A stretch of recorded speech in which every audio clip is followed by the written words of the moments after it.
All right, I read 10 books in the month of July. Let's talk about them rapid fire. I started off the month with the Summer I Turned Pretty trilogy, and I am so glad that I did because right after I watched the show, I'm all caught up. So now I know exactly which team to be on. If you know, you know.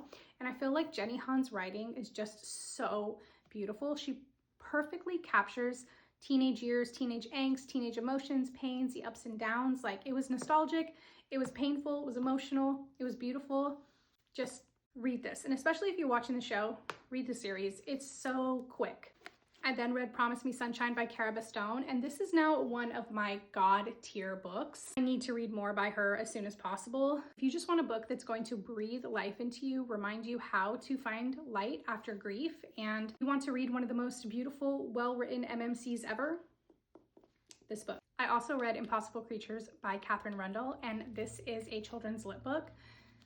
This is so much fun. If you have kids and you want to get into some fantasy with them, I feel like this is a really, really good one to start with. There's all kinds of creatures in here. There's a map inside. There's like creature descriptions in the back. There's illustrations. This was just a lot of fun, and I'm excited for book 2. I then finished the Twilight Saga, finally, with Breaking Dawn, and it was just a really good completion. I have loved the films since they came out, been a huge Twilight fan, so to finally read the series and to know what it's all about, I even read Midnight Sun, I read the little novella, I read the entire thing. It took me 7 months, but I took my time and I did it.